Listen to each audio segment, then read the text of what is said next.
Thank you everyone for coming today, and yeah, many thanks to Vinay and colleagues at CTLP for giving me this opportunity to share my thoughts with people who are interested in teaching and learning and higher education. So today I'm going to talk about mindfulness and how it can facilitate transformative innovation in the direction of collective well-being based on my research and my own practice. So first, I'd like to share with you my perspective on the worldwide trend surrounding higher education institutions.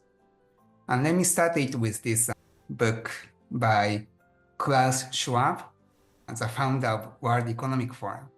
And the economy is very important. So back in the 2010s, mid-2010s, he published this book, The Fourth Industrial Revolution. And some higher education leaders and practitioners responded to this book. So for example, Joseph Aoun, he's the president of Northeastern University. He published Robot-Proof Higher Education in the Age of Artificial Intelligence. And Nancy Gleason, then director of Center for Teaching and Learning at Yale NUS, she edited this book called Higher Education in the Era of the Fourth Industrial Revolution. And in both books, they emphasized the importance of liberal arts education. They said, okay, the economy is very important and it's going to be driven more and more by technological innovations. But actually, in this kind of economy, it's very important for us to educate younger generation with liberal arts education. But overall, their discussion is very instrumental, meaning they subordinated liberal arts education to the economy, the economic growth driven by technological innovations. But then this kind of very economistic, instrumental thinking about higher education has begun to change over the last several years. So now, a couple of years ago, Klaus Schwab published another book called Stakeholder Capitalism, a global economy that works for progress, people, and planet. And even though he continued what he had discussed in the Fourth Industrial Revolution book, he slightly changed his position. So now, as you can see in the subtitle, the global economy is not the end. It's now the means for facilitating progress and making people happy and making the planet more sustainable. So in a way, he's switching the end and means. So now the economy should serve the well-being of people and planet, kind of argument. And you can also see it in the EU's new initiative called Industry 5.0.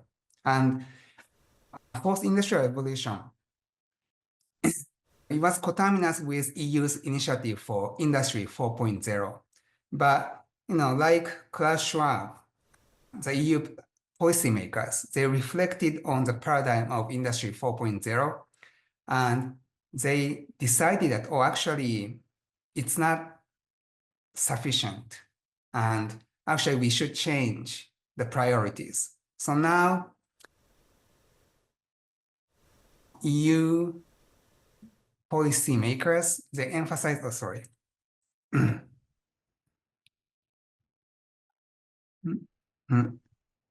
Yeah, so they emphasize human-centric, sustainable, and resilient. So the economy should serve people, workers, and the economy should serve the planet, the Earth, and so on. So there is some kind of a paradigm shift happening right now. And concurrent with this paradigm shift regarding the relationship between the economy, people, and the planet, there's also an emerging trend regarding higher education. So probably many of you have heard about this new initiative, Sweden-based initiative, Inner Development Goals. So here, let me read aloud the original inspiration for these IDGs. Quote, we have accumulated much knowledge about the climate crisis, poverty, public health, and other social ills communicated in the United Nations SDGs.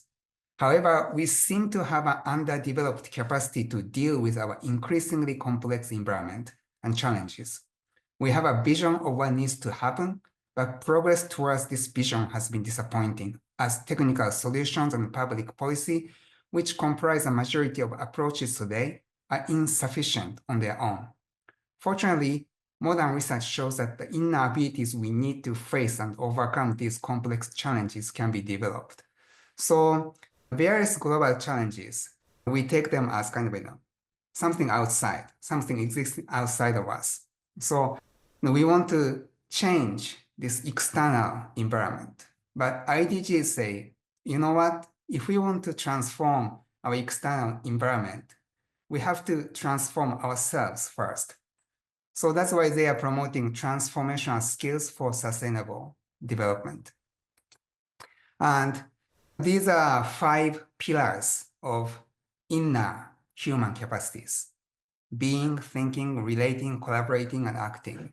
And it's very interesting. The first, perhaps the most important pillar is being, because they believe that the quality of our being actually influences the quality of thinking, how to relate to other people, how to collaborate, and how to act. So from this inner development goals perspective, everything emanates from our being, the way of being.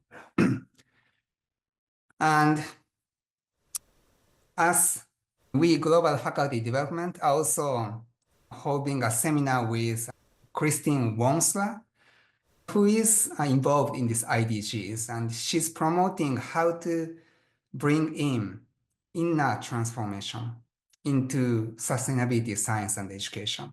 And yeah, if you are interested, she's giving an online seminar on February 28th, and I'm sure this is going to be a very interesting occasion.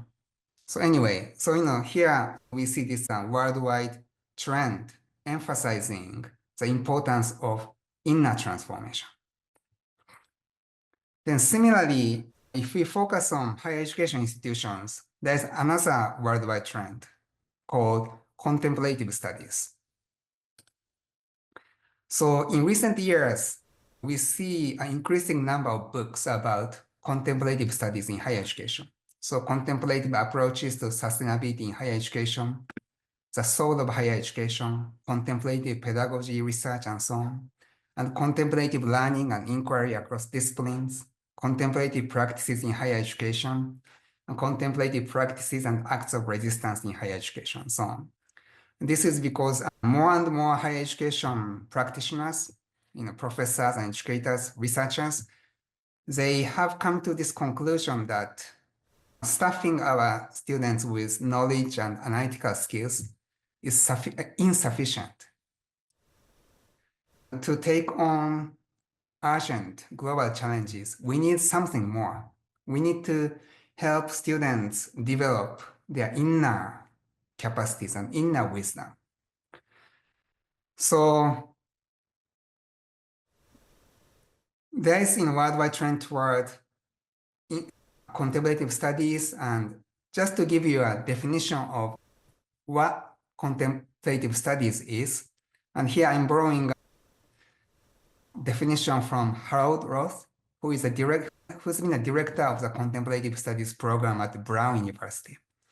And quote, while various methods to attain contemplative states of consciousness can be found in such religious practices as chanting, prayer, ritual performance, and meditation, such states can also be found in a wide variety of non-religious practices, such as music, dance, drama, poetry, and prose, painting, sculpting, and even mindful observation of the natural world. In addition to being grounded in the philosophy, psychology, and neuroscience of contemplative experience as a third-person study, a proposed concentration on contemplative studies will emphasize a critical first-person study that's often found in the musical, dramatic, and visual arts and in laboratory science courses. So Harold Ross is proposing to create this new field of contemplative studies by combining third-person analytical observation on what's happening to our mind with the first-person subjective phenomenological understanding of what's happening inside of us. Then, if you see higher education institutions around the world, more and more centers for contemplative studies, are emerging. So, Contemplative Studies Initiative and Concentration at Brown, Center for Contemplative Science and Compassion-Based Ethics at Emory University, extensively working with the Dalai Lama.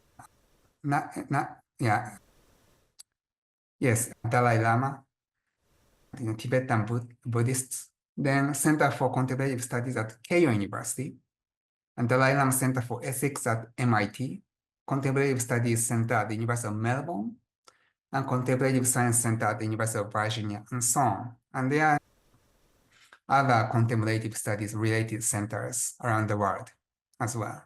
So we see this in a worldwide trend toward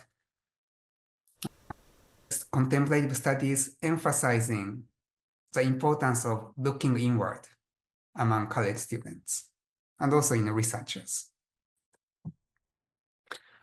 Then mindfulness practice is one of the most important contemplative practices, in my opinion. And yes, it's been popular, but now there is a new twist to this popularization of mindfulness, which I would call engaged mindfulness. So for example, if you look at these books, relatively recent books, Leading from Within and The Inner Work of Racial Justice, both authors,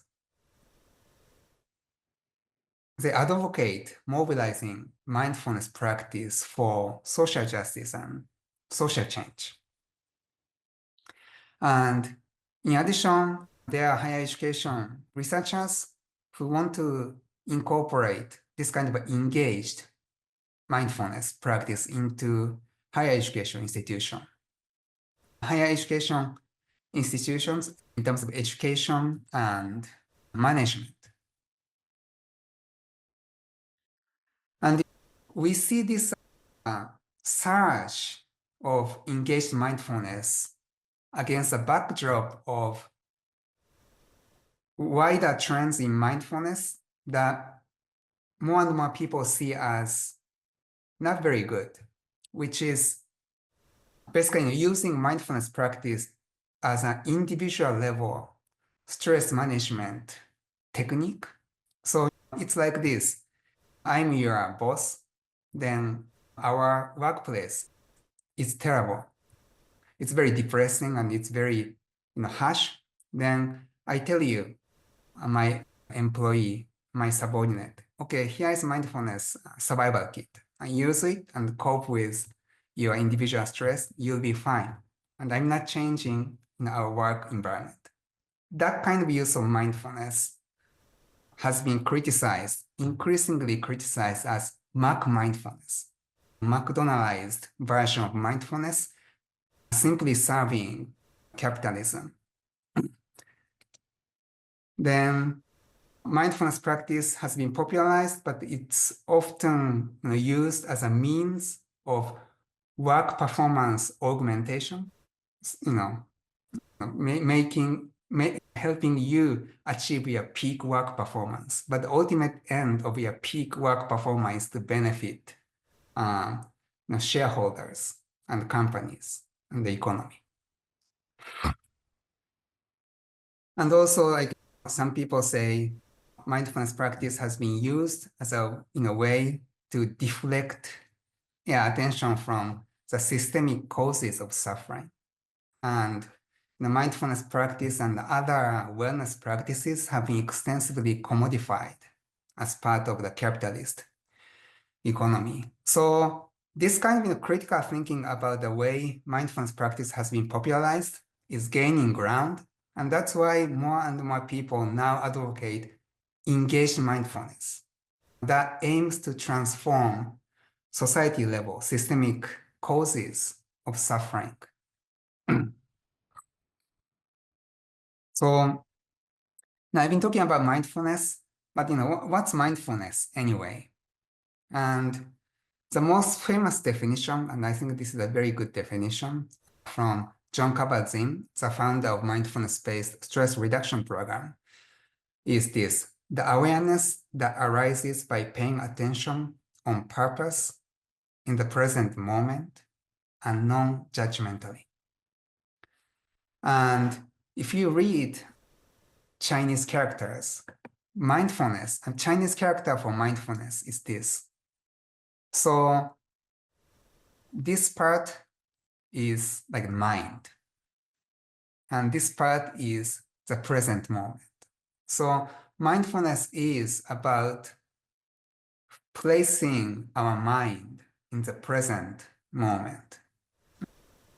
And that's exactly what Thich Nhat Hanh, the Vietnamese Zen monk and the founder of the Plan Village mindfulness tradition, says. So he defines mindfulness as a state of being fully present in the present moment without being preoccupied by sorrows of the past and anxieties about the future.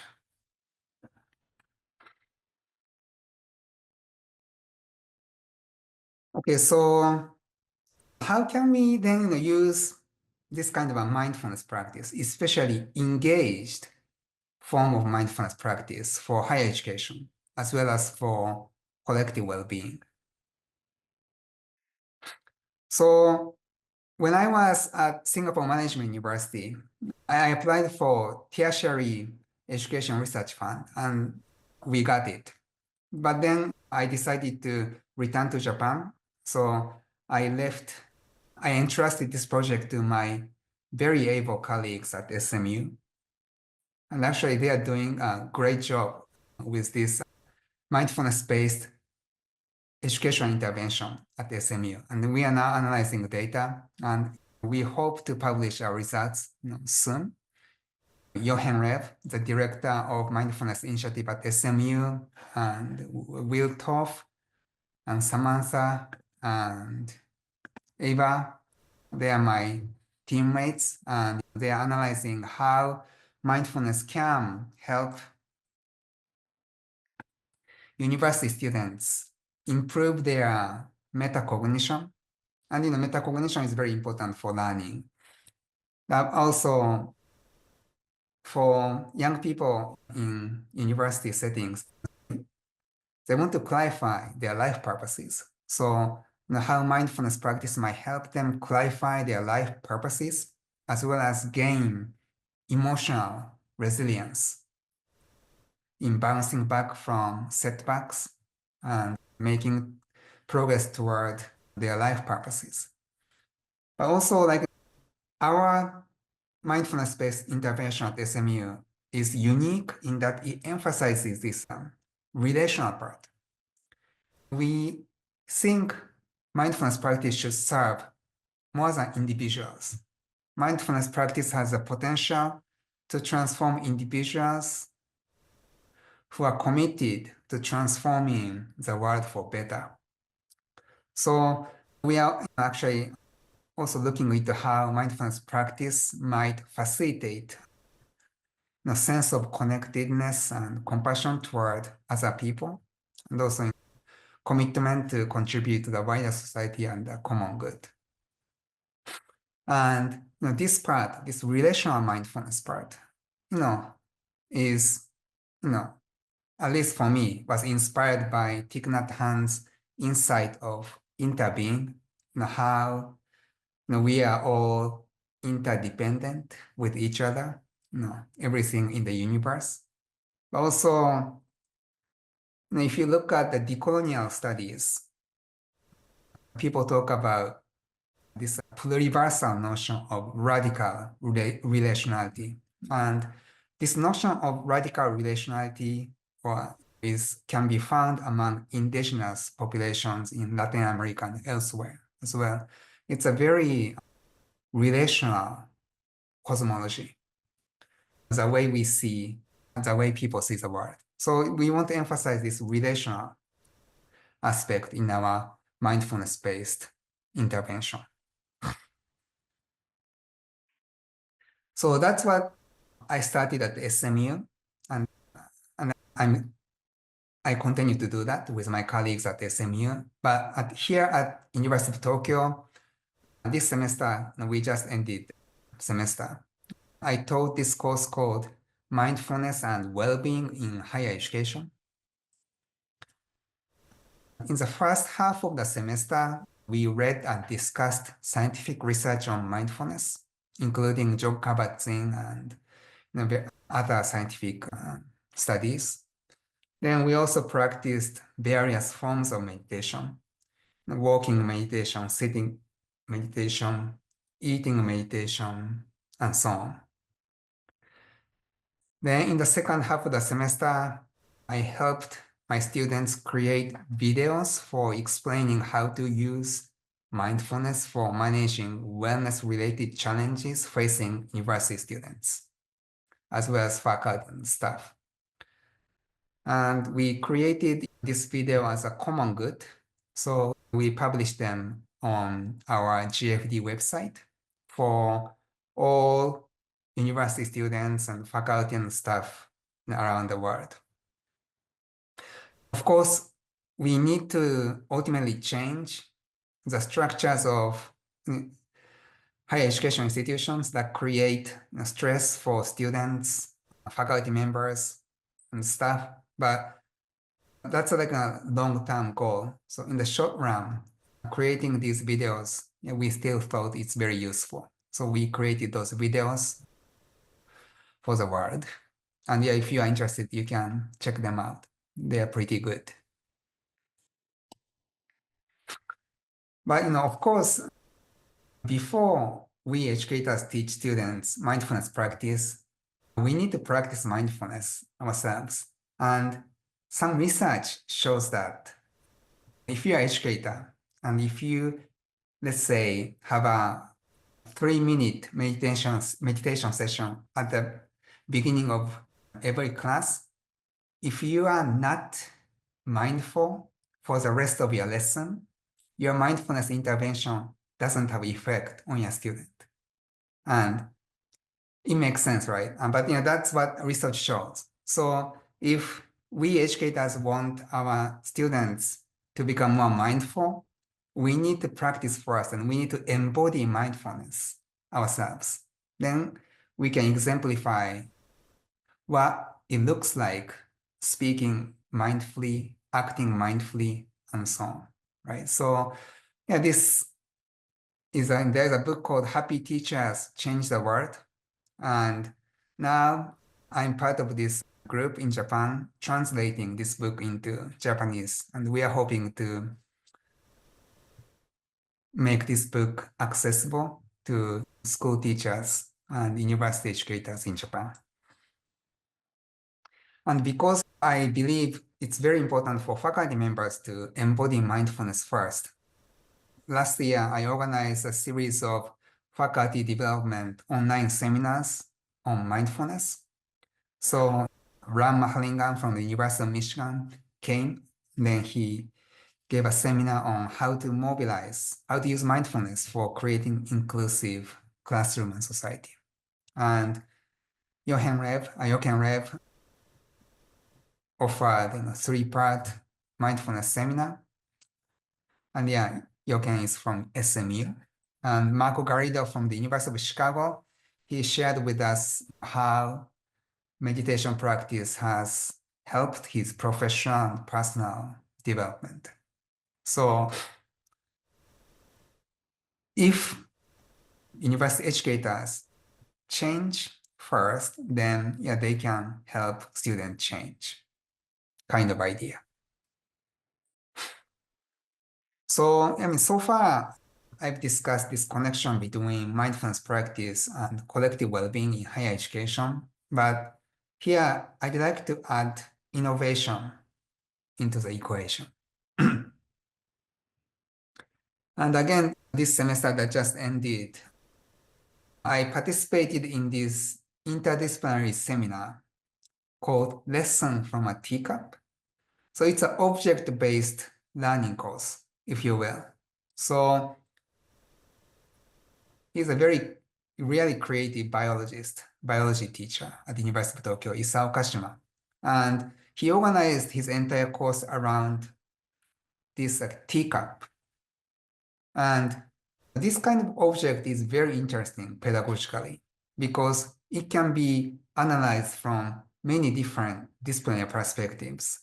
From the physics perspective, we can probably examine how steam from this teacup moves in a certain way. And you can, from a chemical perspective, you can maybe look into molecular compositions of different types of tea. And from a historical perspective, you can try to examine how this teacup has evolved over time and so on, right? Then, as part of this interdisciplinary class sessions, I offered a session on mindfulness and design thinking as a vehicle of innovation. So in this class, so in just one class session, I first asked my students to design a new teacup by drawing. Then I did a drinking meditation with tea with my students. And by the way, this class has industry collaboration partners. So this cup that I'm holding was a gift from Noritake, Japanese company that produces cups and plates and so on. Then tea that we drank was a gift from Yamamoto Yama, famous Japanese tea company. So it's a very interesting class. But anyway, then after drinking meditation with tea, I took my students outside and we did a walking meditation. And what I wanted to do with these meditation practices, mindfulness practices, is to help students regain their senses. University students, they use their brains all the time, and they don't use their bodily senses enough. And it's very important for us humans to fully engage our bodily senses to the environment. And I believe cultivating our capacities to sense is very important for coming up with creative ideas and innovations. So I did these meditation practices. Then after we came back to the classroom, I asked my students to design a new experience of enjoying tea. So do you see the difference between the first step and the second step, the fourth step? The first step cognitively forces you to focus on the cup as an object. So your cognitive and perceptual frame is artificially narrowed down. But then with this second exercise of designing a new experience of enjoying tea, I prompted my students to broaden their perceptual and cognitive framing. So now instead of just designing cup as an object, they now need to pay attention to various activities and things that are related to tea. And this kind of experiential design is the crux of design thinking, right? Then at the end of the class, I invited my students to reflect on the purpose of technological innovations, including artificial intelligence, by referring to this book, The AI Mirror by Shannon Ballard. She's a philosopher and ethicist. And Many philosophers argue that technological innovations mirror what we value as humans or what we think we are as humans. So, if we value efficiency, then we invent technologies, including AI, to make things more and more efficient. But if we value compassion or kindness, then we can actually create innovations that help us enhance what we value and what we see as important qualities as humans. So to quote Shannon Ballard, she asks this question: could AI one day not merely reflect our intelligence, but enable and even enhance our wisdom, right? And then I also refer to this literature on spirit tech. So there are actually people who are trying to invent or innovate technologies to help us cultivate wholesome qualities like love, kindness, clarity, and calm. And so, but for us to be able to realize, to recognize that technology mirrors us and what we value, I feel mindfulness practice or contemplative practices in general are very helpful. So that's a sample from my mindfulness and innovation kind of education at U Tokyo. Then, apart from U Tokyo, I'm involved in this project to create a new university in Hida, Japan. And this new university is called Co-Innovation University.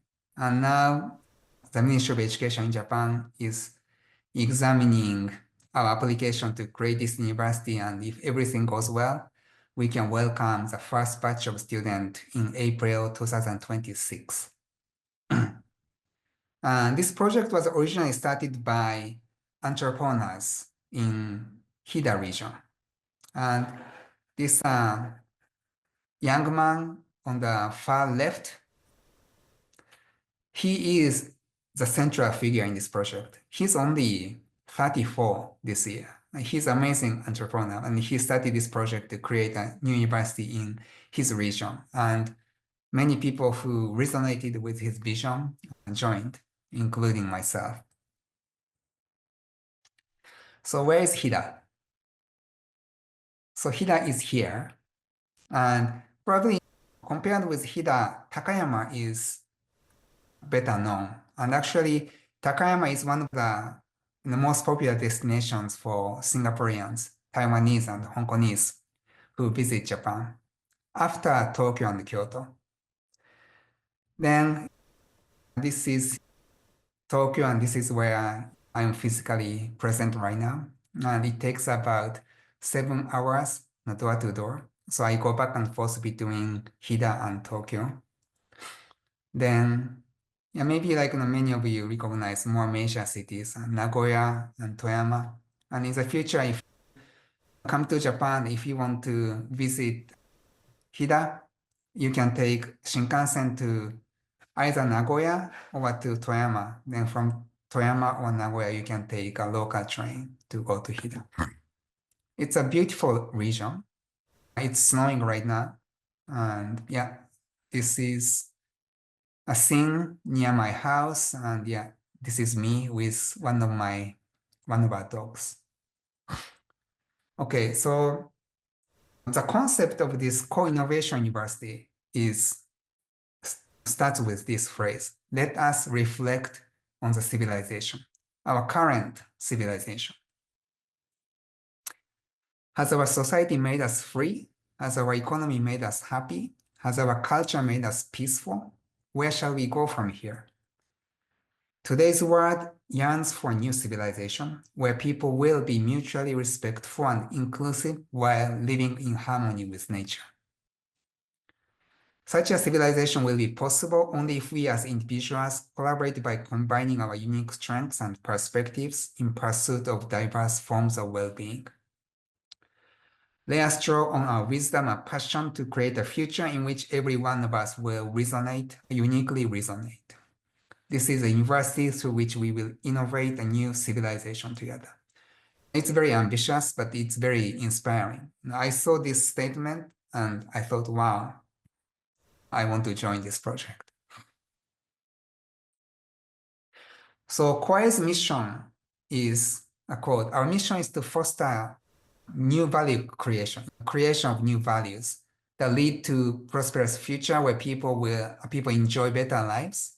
We envision a future where diverse individuals and communities complement each other, enhance their values, and collaborate sustainably to address societal challenges and drive social transformation. Then this mission was inspired by this concept, this neologism, beta co-being, proposed by our president designate, Hiroaki Miyata, who is a professor of medicine at Keio University. And he had this concept of beta co-being that goes beyond the concept of well-being. And quote, precisely because we are all different, we can help each other by complementing our capabilities and perspectives. Let us co-innovate a new society in which each of us will flourish while pursuing diverse forms of well-being. And his concept of better co-being is quite similar to interbeing and radical relationality. And this is very interesting. Like, can we imagine a world where people have different definitions of well-being, right? Culturally and socially. Then can we imagine a society where diverse forms of well-being can coexist peacefully? What kind of society will what will it look like? And how can we realize it? It's a very interesting and challenging question. How to create a society that allows diverse forms of well-being to coexist and co-flourish. And by the way, Miyata-san, our president designate, is one of the producers for the Osaka Kansai Expo. And yeah, his pavilion is called Better Co-Being. So anyway, then what's co-innovation? I'm conscious of time that I have left. So co-innovation for us is a process in which diverse groups of people collaborate to create a new society that enables diverse forms of well-being in harmony with nature. So actually, harmony with nature is very important for us, and partly because we are Japanese. And the creation of so basically what we aim through co-innovation is the creation of new public wealth or common good, consisting of hard and soft infrastructures that facilitates co-flourishing with nature and with each other. So one of our projects in HIDA is to decarbonize the entire regional economy. So we are working on the hard infrastructure part. But we also want to educate the next generation of entrepreneurs who have this mindset to contribute to collective well-being. And that's a soft infrastructure part of our project. And many of the founding faculty members believe that this societal transformation requires inner transformation. The quality of being, because we believe that the quality of being decides the quality of doing. What we can create materially depends on the quality of our, not just brain, but our mind, including our heart. So I'm probably the only one who formally practices mindfulness, but then I have these colleagues who are very interested in contemplative practices and who believe in the importance of inner transformation before we can create a new society by transforming our external environment. So I'm very happy and I enjoy collaborating with my colleagues. And of course, we face many challenges. So whenever we face challenges, I remind myself of this famous passage that Mahatma Gandhi, Thich Nhat Hanh, A.J. Master, many peace activists have said in slightly different ways. So there is no path to peace. Peace is a path. Meaning, if you hope for a peaceful world, you need to embody that peace right now, right? So the very process that aims to achieve peaceful world already has to embody peacefulness. So whenever my colleagues and I challenge, my colleagues and I face challenges and disagreements, we remind ourselves because there is no path to co-innovation.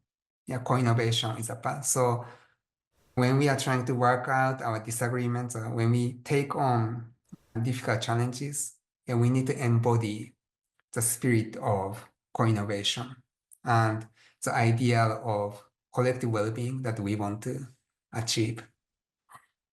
So that's what I have been doing in HIDA. Okay, so I have a few slides regarding how to scale co-innovation for collective being in terms of how we embed our campus in a city where non-university members can freely come in and go out.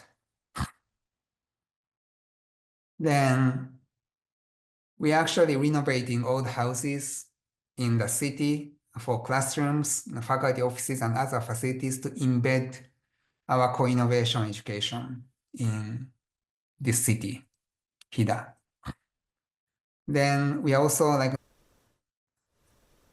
expanding fieldwork sites for our students. So students who create one solution in one local community have a chance to try to scale that solution across other local communities facing similar challenges.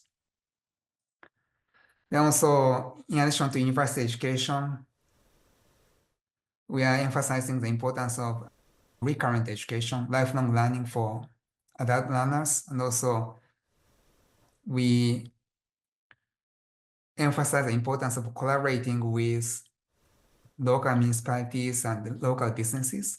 So by collaborating with these stakeholders outside the university, we hope to scale various co-innovations for well-being beyond our university. So yeah, let me end my presentation with this question and invitation to all of you. How might we collaborate across national borders? So now I'm collaborating with NTU and as well as the University of Melbourne. And yeah, I believe in the importance of collaborating across national borders if we want to transform higher education institutions. But anyway, how might we collaborate across national borders to reshape higher education institutions as facilitators of both inner and outer transformations for collective well-being? So this is a question that, I have. And yeah, this is also an invitation to you to join in our collaboration if you are interested. So yeah, on that note, thank you very much for listening to my talk, and I'm looking forward to exchanging some ideas with you during Q&A. I have a question as somebody who likes to think about trying to incorporate more mindfulness or contemplative practices into my teaching, but somewhat, I don't know, shy or embarrassed maybe to do something that seems so different from my sort of normal training or habituation into teaching. Could you talk a little bit about how you've, throughout your teaching career, how you've started to implement these sort of practices with students and students' reactions to doing these kinds of practices in the classroom? Thanks. Yeah, that's a great question, Greg. So I started thinking about incorporating mindfulness practice into my teaching when I was at SMU. it was probably 2018 or 19. So, I started formal meditation practice in 2015. Then I went to the Plan village in France for the first time in 2017. Then as I practiced, I felt mindfulness practice was really helping me. And I really valued mindfulness practice. Then I started thinking, oh, how can I share this benefit with my students? Then I talked to Plan Village monastic about this. Then he told me, he's a Japanese, and he consulted with, this monk is Japanese, and he consulted with senior monastics, and he came back to me and he told me, Hiro-san, you need to practice mindfulness first. So you don't have to teach meditation to your students. If your students see, like when you write on a whiteboard, and if your students see you do it with mindfulness, students will know, students will see the difference. So before you think about teaching mindfulness to your students, first you practice by yourself and you embody mindfulness first. And I thought that was great advice, but I thought, okay, I have to start somewhere, even though before I can fully enlighten myself. So I somehow started teaching mindfulness practice at SMU, and I even offered a capstone seminar on mindfulness practice at SMU. But then, okay, many students liked it, but at the same time, I felt my practice was not very strong. So I taught mindfulness practice, but instead of guiding students with my own voice instructions, I used recorded instructions from the University of San Diego Center for Mindfulness. So there are recorded audios, there are recorded instructions for different meditations available freely. But anyway, then I stopped teaching mindfulness to my students for a while. Then, this past semester, I decided to try again with my students at U Tokyo. And this time, I felt it went much better when I was at SMU because my own practice was stronger. I became slightly more mindful person compared with when I was at SMU. So that's why experientially I realized that the quality of my practice really matters. So if I can give any advice to you, Greg, you need to start somewhere because we cannot wait until we become fully enlightened. But how students will respond to us when we teach mindfulness depends on how much we embody mindfulness by ourselves. Yeah. So our own practice, that's very important. Yeah. I did do some sort of mindfulness practices with my students this past year in terms of walking meditations, and Hiro came to my class actually to lead a eating meditation. And student, like Hiro said, I just want to build on what he said. Like students do really respond to using other aspects of their senses in the classroom. It was very fun to see them respond to that. Hi, Hiro. Lovely to see you, and thank you so much for that very informative talk. It's very inspiring, and the work that you're doing sounds amazing. My question, I guess, is if you're not actually teaching a course which is called a mindfulness course, but you want to incorporate some of those aspects into like normal subjects, a sociology subject, for example, or a kind of a research practices subject. Are there any activities, or do you have any advice on how to squeeze in some of those practices you're talking about when the curriculum's already quite packed with other kind of content? I'd love to hear that. Thank you. Yeah, thank you for your question, Andrea. Yeah, that's a very important question, and I can speak only for sociology. And yeah, for me, yeah, so at SMU, Singapore Management University, I also taught Introduction to Sociology course. Then I injected short readings by Thich Nhat Hanh into some weeks, because Thich Nhat Hanh's writings are very sociological, actually. So he says, let's say you see someone, a pirate, who did a very violent thing to a little girl.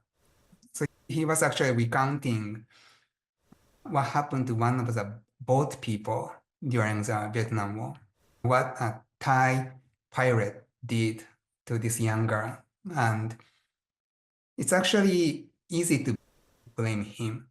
But if you meditate, you can actually place him in the larger context, how he might have grown up in a very poor village, and then nobody like loved him, and how he inherited generations of kind of indifference or suffering, things like that. So that kind of writing by mindfulness master resonates very well with sociology, because a sociological imagination is to contextualize individual lives within the larger political and social environment. And of course, like placing individuals who committed violent acts within larger context does not automatically lead to excusing him or forgiving him, but at least we can try to understand why he might have done that kind of violent action. So I think if we take engaged mindfulness writing, and if we take social science subjects, I think it's relatively easy to combine both. And of course, when we see like someone committing a violent act, or if we see someone who says things that infuriate us, our first reaction is to get angry. But then a mindfulness practice can help us take a breath, stop and observe my anger, let it go and try to understand why he did that, or why he said that kind of thing. So that cultivating mindfulness and metacognition actually helps social science students too. Yeah, so these are some of the things that I try to do at Singapore Management University. So Elif Bengu, if I'm saying the name correctly, I hope I'm not butchering it, who cannot turn on her microphone, but he or she is asking the question in the chat. As a scholar who has been integrating mindfulness into my class and training since 2020, I'm very interested in potential collaboration opportunities. I was wondering if there are any ongoing projects that scholars like myself could contribute to. An interdisciplinary study or a study between countries, various higher education institutions could be particularly exciting, which I believe you have already been working on. Do you want to say anything about this, Hiro? Yeah, so I don't remember the exact name, but 2 years ago, scholars, contemplative scholars around the world created this new association, Society for Contemplative Studies or something like that. And they hold annual meetings right now. So, if you look into this association web page, you can probably find opportunities for collaboration. Yeah, and since, Elif, you are based in Tokyo right now. People like Greg, you, and maybe some other Tokyo faculty members can get together to explore how we might, collaborate around mindfulness and other contemplative practices in higher education. There's a suggestion that mindfulness activities can also be integrated as group activities. So I think there's, just to follow up on Andrea's question, I think you already alluded to it, but the incorporation of mindfulness into teaching may not necessarily be only or primarily through the curriculum in terms of content, or it can also come about through pedagogic practice and how you teach rather than what you teach. So if you're teaching, let's say, biology or chemistry and your curriculum is already packed, are there ways that you can integrate mindfulness into your teaching practice? Yeah, thank you. That was my question. So, for example, you are lecturing students and you have 80 students to lecture, and you have planned your lecture to have a pre-implementation phase, an implementation phase, and a post-implementation phase. So usually some professors do usually like a warm-up just to stimulate students' mind with some cognitive ability. So my question or suggestion was I wanted to know more about it, whether it's more successful to have a mindfulness activity not to be part of the lecture, or it can be integrated as a part of the lecture, like at the beginning or maybe sometime in the middle, so that students feel more relaxed. So like what would be the most appropriate way to integrate it? Yeah, so I think, ultimately, like, it depends on your local situation. But as I briefly said during my presentation, let's say you do a 3-minute breathing meditation at the beginning of your class session. But then it will be effective only if you, as an educator, embody mindful way of acting, speaking throughout the class session. So that means, referring back to what Vinay said, in a way, mindfulness is not so much about what you teach, but how you teach, right? So you can actually teach your class so I can teach my class as a sociologist, but then with mindfulness practice, the way I respond to my students changes. Students say, let's say, something that offends, quote unquote, offends my sense of morality or my political value, let's say. Then with mindfulness practice, I don't react to my student's statement immediately with maybe anger or not so good feeling. So with mindfulness practice, I can first try to understand where student is coming from. So mindfulness practice transforms the way we listen to our students, the way we respond to students ultimately. And I think I see, as a practitioner, I see that's the biggest benefit of mindfulness practice as an educator. Yeah. But Yeah, that makes mm. I may have missed brief part of what you were saying. Maybe it was a technical issue. The other thought was maybe inviting like an instructor who is expert in mindfulness before the start of the lecture, where the first 3 to 5 minutes can be devoted on mindfulness, individual activity or like a group activity, rather than the same instructor coming up with an idea of implementing mindfulness activity. Yeah, so I guess probably a good mix will be good. So I'm not sure whether I'm answering your question clearly, but in my class at Tokyo, so let's say in one class, first students do a breathing meditation individually, let's say, in the same classroom.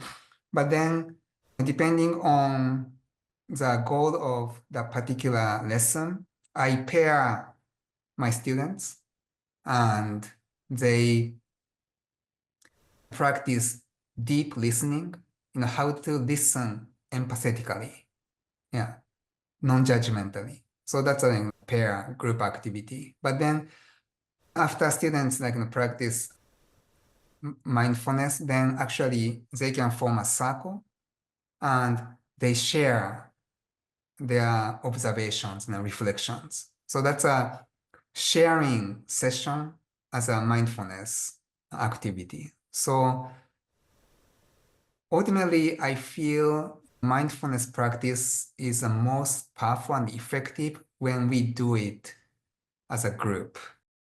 Okay. So far, nothing. If nothing comes up, maybe I can just ask one last question as exercising my moderator's privilege. If no one else has anything, I'll just keep an eye on the chat in case anyone comes up with a last minute question. But earlier you mentioned that this is somewhat part of a global movement, right? Worldwide trend, mindfulness and contemplative practice.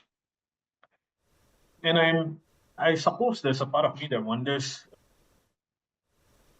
that there are also perhaps other trends or very influential and dominant trends in higher education that sometimes get called neoliberalization and things like that, like trends that might stand in tension with some of the things that you've been talking about today. And I wonder, from your observation and research and practice, whether is there a relationship between these movements? Do they interact? Are they in tension? I know you mentioned a little bit about how sometimes mindfulness practice gets co-opted and usurped into the capitalist dynamics. And how do you see that playing out? I think maybe it's a bit of an unfair question, but I wonder if you have any thoughts on it. Yeah, so mindfulness practice has a risk of being co-opted into the status quo. That was what happened, I feel, extensively in the 2010s. But so how, Ron Parser, he's a management professor, he talks about how mindfulness has been McDonaldized. But then I feel now more and more people recognize that risk. And I feel more people are careful with how to practice mindfulness or how to promote mindfulness. But what to do with the economy, what to do with money, what to do with finance. I feel that's a very important, very consequential question. And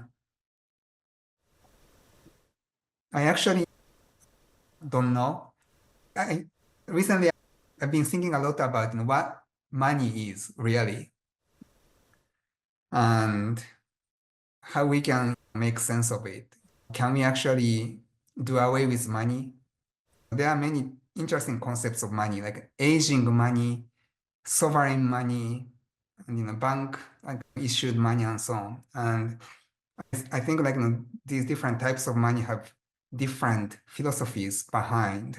But then at this point, I have yet to figure out how to think about these things in relation to mindfulness practice, or how contemplative practice right now is empirically related to these different economic activities or financial constructs. Sorry, that's a very important sociological question. Yeah, but I don't have an answer yet.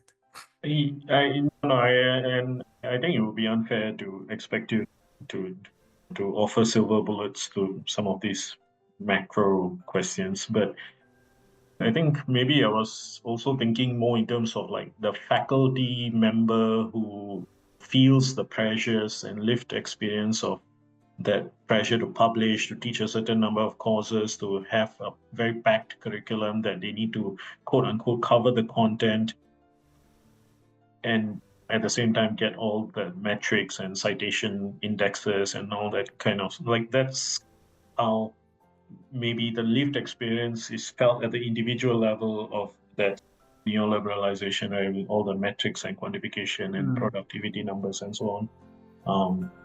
I think there you can see clearly the relevance of mindfulness, but also like how it might stand in tension with some of those forces.